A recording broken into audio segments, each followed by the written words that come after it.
Wel, shwmae pawb and croeso y coginio ar y hyd. Hello everyone and welcome to the cook along.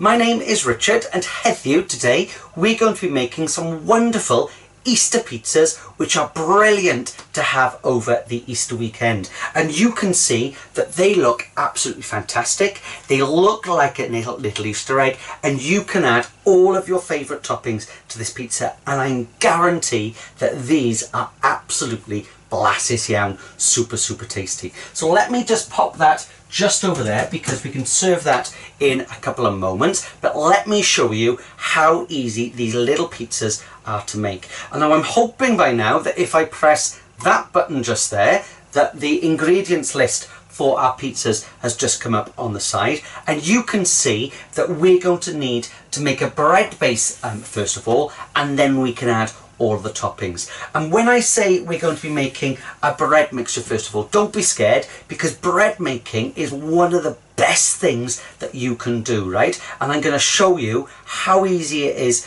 to make a simple sort of pizza stroke bread dough, and I'm going to show you two different ways of kneading. And for the parents that might be watching, I'm going to show you a cleanish sort of way of kneading, and I'm going to show you a messier kind of way of kneading as well, but both are absolutely fantastic. So let's get cracking. The first thing that you're going to need to make your pizza or bread dough, and this mixture today is going to make 4 little Easter egg sort of pizzas, or 2 sort of larger Easter egg pizzas, but I like having me-sized pizzas. You're going to need 200 grams of flour.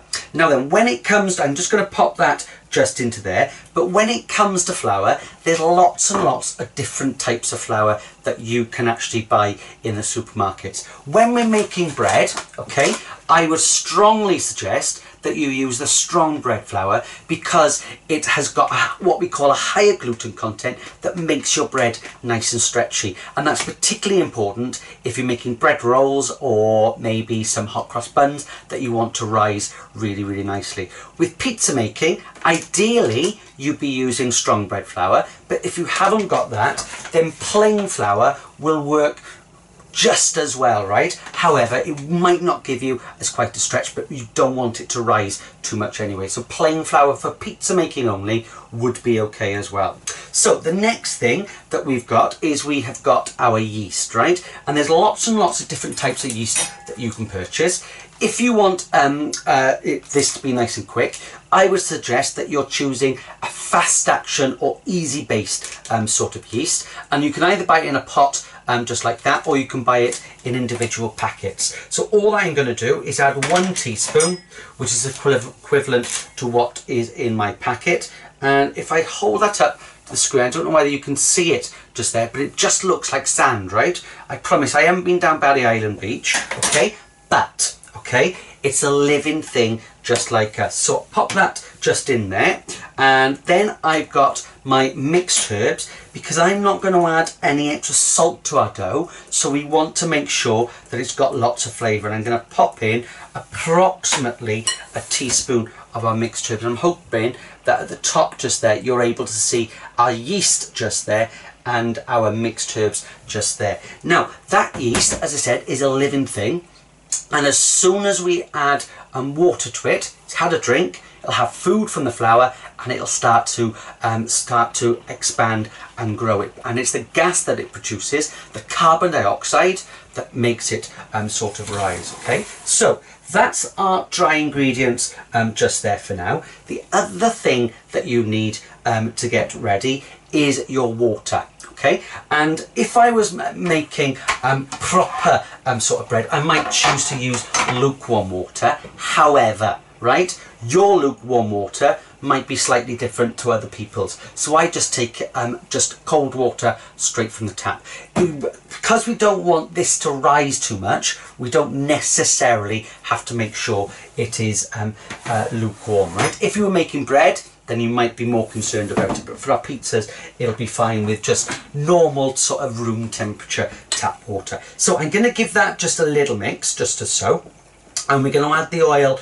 to our bag afterwards, and all I'm going to do is just make a well just in the centre just like that. Now I've got way too much water. I'm just checking my ingredients list that's on the side because I'm seeing it upside down and back to front. We need 200 mils, as it says just there, 200 mils of water. I've got 200 mils just there, and the rule that we're going to follow is that you can always add more, but you can't take any out, right? So I'm going to add just 3 little drops to start with, give it a little mix, and then we can see where we're up to, okay? So in, die, a tree, and then I'm going to give it a little mix, right? And mix in Welsh, it's a fantastic word. It's cymysgu. So I cymysgu, cymysgu, cymysgu. Cymysgu, cymysgu, cymysgu. And you can see that it's sucked up all that water. So now I can add a little bit more. So in, die, a tree.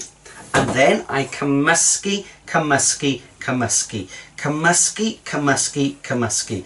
And you can see that we've started to make a really nice dough. Now lots of people will stop there and start kneading, but it's still a little bit floury, right? What you want your dough to be is a little bit wet, right? Not sopping that it's all over your hands, right? But you need it to be a little bit wet, slightly sticky, because that will help with the kneading process afterwards. So I'm just going to add just 1 drop this time, right? And see where we get to, right? And the other way that I like to do it, in actual fact, I should have added 2 drops, right? So I'm going to add a little bit more, and then all that we're looking for is for our dough, right, to make a nice ball of dough. And I should, if I pop that on the side, I'm going to use my cahurai now, I'm going to use my muscles, and I'm just going to mix that round until we get a nice clean bowl, I'm hoping, and my dough picks up just like that, right? And you can see that my bowl is nearly sort of clean. So that's our bread dough made. So I'm going to pop that just there, and then when it comes to your kneading, you have got 2 options. Now I think the recipe card that's on the Facebook page will tell you to knead in the bag. So I'm going to show you how to knead in the bag, but if you want to knead on the table, I'll also show you that as well. So when you're kneading in the bag, this is great because you don't get your hands dirty and you can really work it. But what we're going to do first of all is I'm just going to add 2 and 1 for luck. I've just got some bog standard sort of vegetable oil just there, right? And in my bag, all I'm going to do is I'm going to pick that up and just rub that in like that. So it doesn't stick to my bag, but it's really, man, makes it a lot easier to knead, right? So I can then pour all of my dough straight into there, or if there's 2 of you making pizzas and if you made 1 batch, you can cut that in half and put it into 2 bags, right? But in actual fact, that's what I'm going to do. I'm going to take half to put in my bag, so half goes in my bag, and I'll do the other half on the table to show you. So that one for later. So if you're kneading the bag, pop it into the bag, and then you shigla, shigla, shigla, and shigla is Welsh for shake, right? So shigla, shigla, shigla, arabod. Then you put it flat down like that, and basically what you're going to do is a combination of presses and squeezes. And when you're doing that, what you're trying to do is start to stretch that gluten, so that when that yeast produces the carbon dioxide, once it starts breathing, just like us, because it's a living thing just like us, okay, breathes out that carbon dioxide, it helps our bread to sort of rise, okay? But, so let's have a go, ready? So all I'm going to do is 1, 2, 3, 4, 5, 6, 7, 8. Now dig, it becomes nice and flat. You can't squeeze it now because it'll all come out of the top. So you just pick it up and you shigla, shigla, shigla, shigla, shigla, shigla, and it goes to the bottom. Put it flat down, and now you can do your squeezing. You ready? So 1, 2, 3, 4, 5, 6, 7, 8. Now dig, you pick him up, you shigla, shigla, shigla, shigla, shigla, shigla, and above, and you do your presses. And you need to do, right, you're going to be kneading for approximately 3 to 4 minutes. In other words, you need to do 100 presses, okay, in sets of 10, and 100 squeezes in sets of 10 as well, with that little shake in between, okay? So that's how you would do it in the bag, and I'm going to knead that afterwards, otherwise we'll be here until after Easter making those, right? So if you're going to knead on the table, as I said, parents, if you're watching with the children, this is going to be a little bit more messy, right?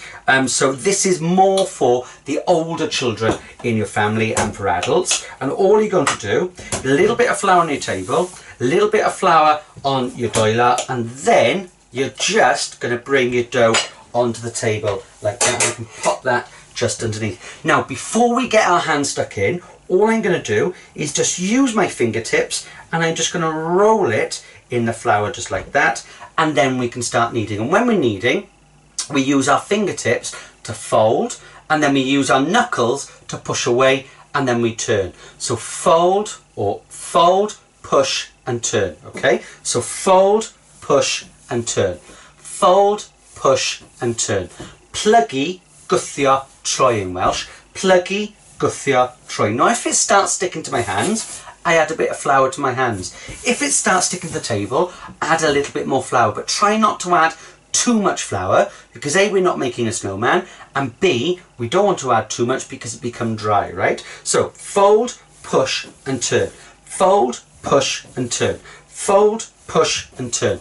Plygu, gwthio, troi. Plygu, gwthio, troi. And once again, you are going to be kneading for between 3 and 4 minutes, right? And I promise by the end you sort of get into a little rhythm, right? When I'm kneading, when I'm teaching people to knead, first of all, we always do the fold, push and turn, but then, right, you get into your own rhythm. So what I tend to do, I use one hand to knead just like that, and I'm pushing it round with the other one, right? Again, what we're trying to do is stretch that gluten so the carbon dioxide can help our bread to rise, right? What doesn't work when you're kneading, right, is to just tickle it just like that and not move it. And equally, punching it doesn't work either. It has to move on the table. I don't mind how it moves on the table, but it has to move on the table. So again, I'm not going to show you how to knead that for too long, but I'm going to leave those over there, and I'm going to be having those afterwards, because I'm actually having pizzas later today. So I've got some that I made earlier, and this was kneading it in the bag, and you can see this was the same quantity, but I've let it rise for a little bit, or prove, and you can see that it's doubled in size. You don't have to leave it to double in size, because you're going to leave it to rest afterwards. But this is where it does become a little bit messy, because that will now make 2 little Easter pizzas. So a little bit of flour on your table now, right? And then you can turn that upside down and watch.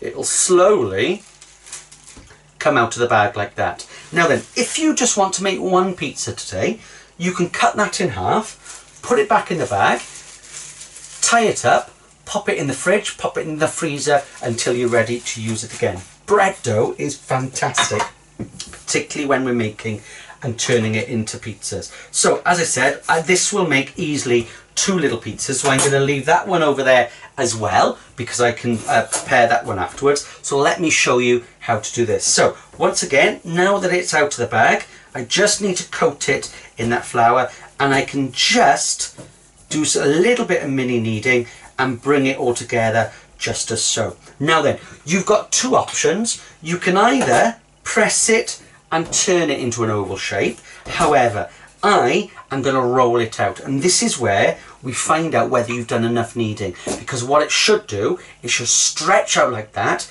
and if you've done enough kneading, it should shrink back in, right? Because that means that you've developed that gluten. If it stays out like that, it means that you need a bit more kneading, right? So watch. I'm going to roll in one direction, and you can see it shrinking back in, and then I'm going to turn him round just like that. So roll in one direction and then turn him round, and we're rolling in one direction basically because if you roll in every possible direction, you'll end up with a very strange shaped sort of Easter egg pizza, right? So roll in one direction just as so, and then turn your dough.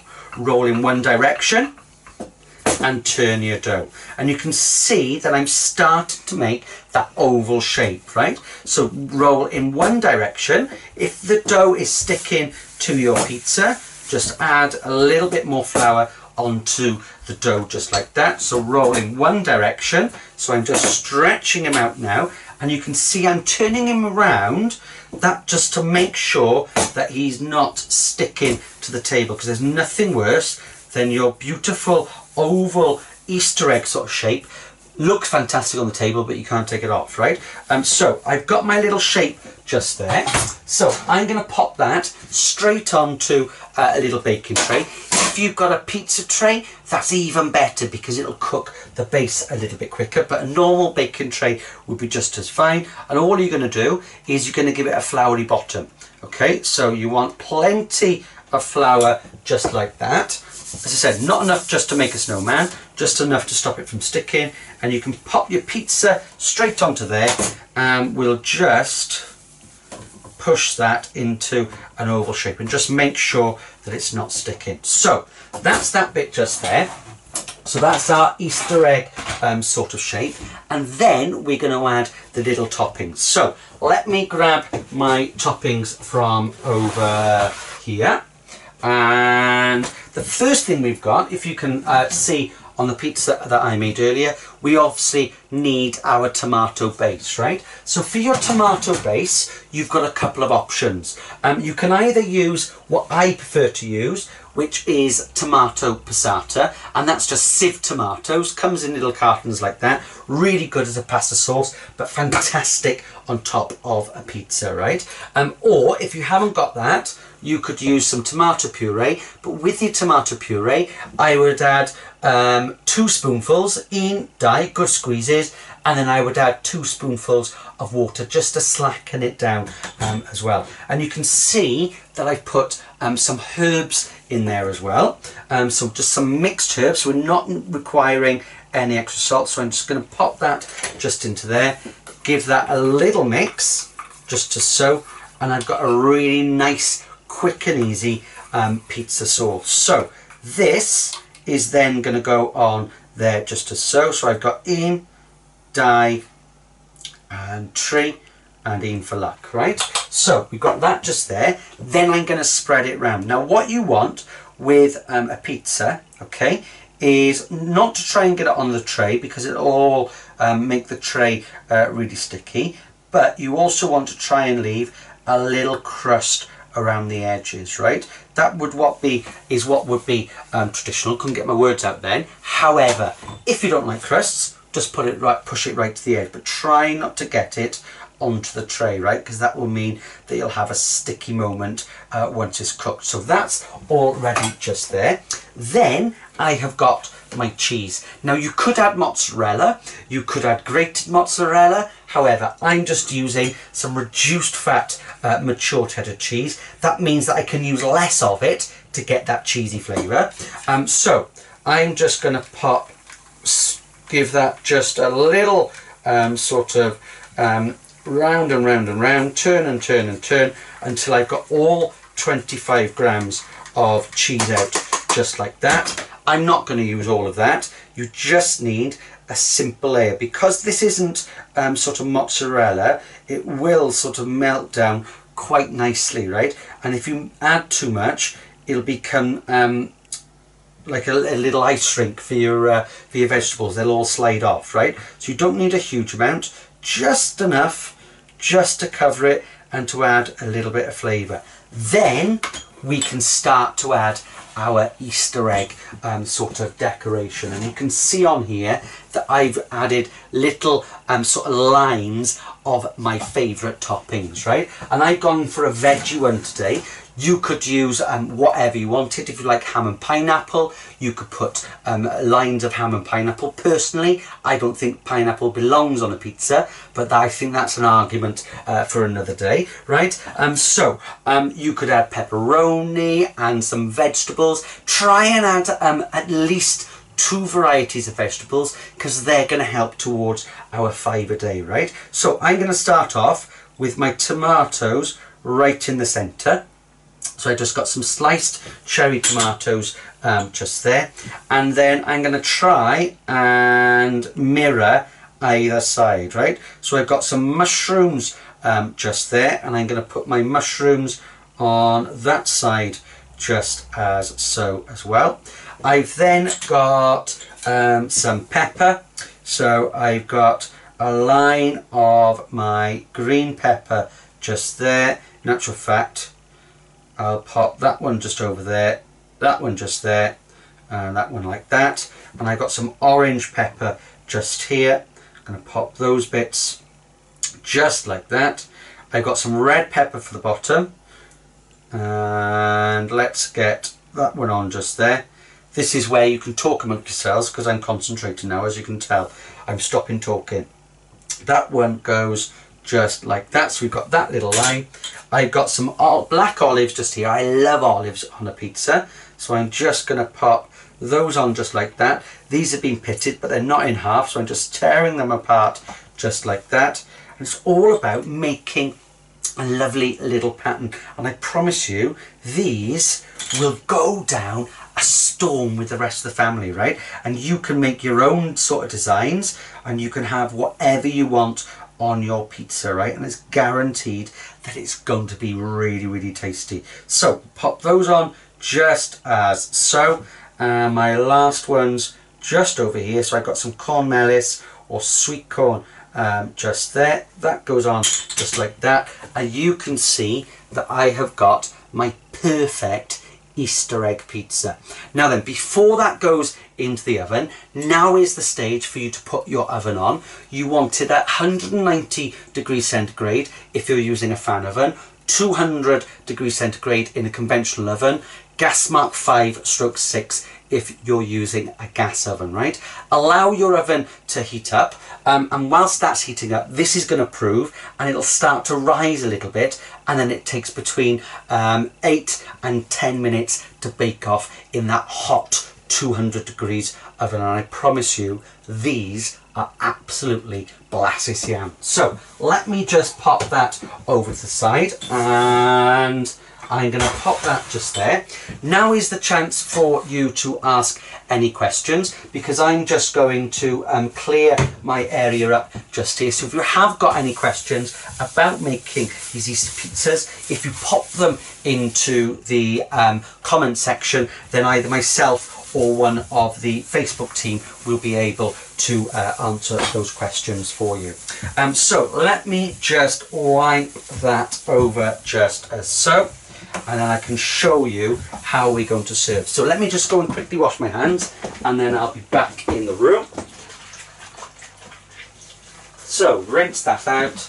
I'm going to re-wipe the table, because otherwise I'm going to have flour marks all over the place. So let me pop that just over just as so. There we go. And I'm hoping that, yes, I've got some my spinach ready just there. Let me grab my little pizza sort of board out. So once your pizza has been cooked and your oven has heated up, as I said, 8 to 10 minutes at 200 degrees centigrade, leave it until it's all nice and golden brown, and your pizza should end up looking just like that. And I promise you, it smells absolutely fantastic. So all that I'm going to do with this, I've got my little pizza paddle just here. I can show off, because I can just lift my pizza straight off my tray just as so, and I can pop that on just like that. I can pop that just over here, and that just there.